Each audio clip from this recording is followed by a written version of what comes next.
ये कहानी है 5 दोस्तों की। वरुण, अनीश, रिया, सौम्या और मीरा सब एक ही ऑफिस में काम करते थे। अच्छे कलीग्स होने के साथ साथ वो एक दूसरे के अच्छे दोस्त भी थे। एक दिन उन्होंने वीकेंड प्लान्स के लिए कुछ सोचा और वरुण को सिटी से बाहर 20 किलोमीटर दूर एक अच्छा सा फार्म हाउस मिल गया। उसने तुरंत ही फार्म हाउस ओनर से बात कर ली और फार्म हाउस अपने लिए फिक्स कर लिया।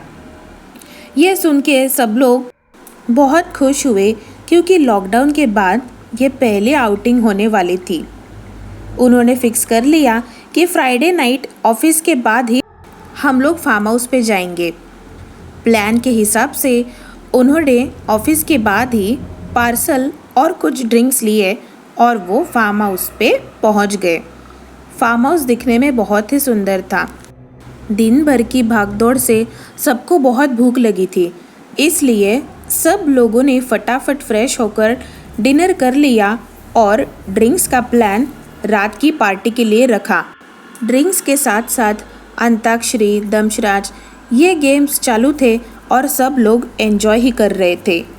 ये प्रोग्राम लिविंग रूम में चल रहा था।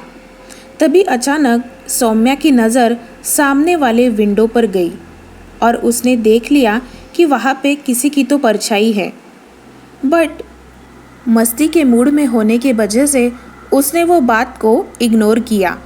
तभी मीरा को अर्जेंट वॉशरूम जाना पड़ा। उसने कहा कि तुम लोग अपना गेम कंटिन्यू करो, मैं फटक से फ्रेश होके आती हूँ। मीरा वॉशरूम गई और वॉशरूम होने के बाद उसने अपना फेस धो लिया और उसने अपनी आंखें भी धो ली।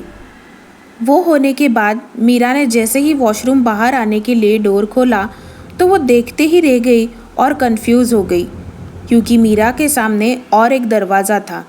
मीरा ने वो भी दरवाज़ा खोल लिया, बट उसके सामने और भी एक दरवाज़ा था। ऐसे करते करते मीरा ने 7 दरवाजे पार कर लिए और जैसे ही उसने 8वां दरवाज़ा खोला वो ज़ोर से चीखी क्योंकि उस दरवाजे पर किसी की तो परछाई थी। मीरा की आवाज़ देखकर सब लोग वहाँ पे आ गए और मीरा ने उन्हें सब हकीकत बताई। तभी वरुण और अनीश ने उसका मजाक उड़ाते हुए कहा, तुम्हें ड्रिंक्स ज़्यादा हो गए हैं इसलिए तुम्हें वहम हो रहे हैं। मीरा को जैसे तैसे करके वो लोग वहाँ से नीचे लेके आए और फिर से उन्होंने लिविंग रूम में अपना गेम कंटिन्यू किया। मीरा भी सब कुछ भूलकर अब ऊनो खेल रही थी। थोड़ी देर के लिए सब कुछ ठीक चल रहा था। ऊनो खेलते खेलते रिया ने अनीश को गाना गाने की रिक्वेस्ट की क्योंकि उसकी आवाज़ बहुत ही सुरीली थी। फिर सब ने उसे गाना गाने के लिए फोर्स किया। सबकी फरमाइश होने के बाद अनीश ने अपना गाना गाना शुरू कर दिया। गाने की हरकत अच्छी आने के लिए जैसे ही अनीश ने अपनी आंखें बंद कर दी और कुछ ही देर में उसने अपनी आंखें खोली तो उसके होश उड़ गए। वो रूम किसी और रूम में कन्वर्ट हो गई थी और उसके ठीक सामने 2 लाल आंखें थी और वो उसे घूर रही थी। अनीश ये देखकर बहुत ज़ोर से चिल्लाया और सब लोग उसे होश में लाने के लिए ट्राई कर रहे थे। सब लोग चिल्ला रहे थे, अनीश आंखें खोलो।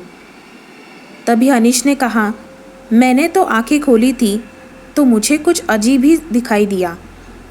तभी सब लोगों ने उसे कहा कि तुमने तो आंखें खोली ही नहीं थी, तुम्हारी आंखें तो बंद थी। जो भी चल रहा था उसे सब लोग अब डर गए थे। डर के मारे अनीश काँप रहा था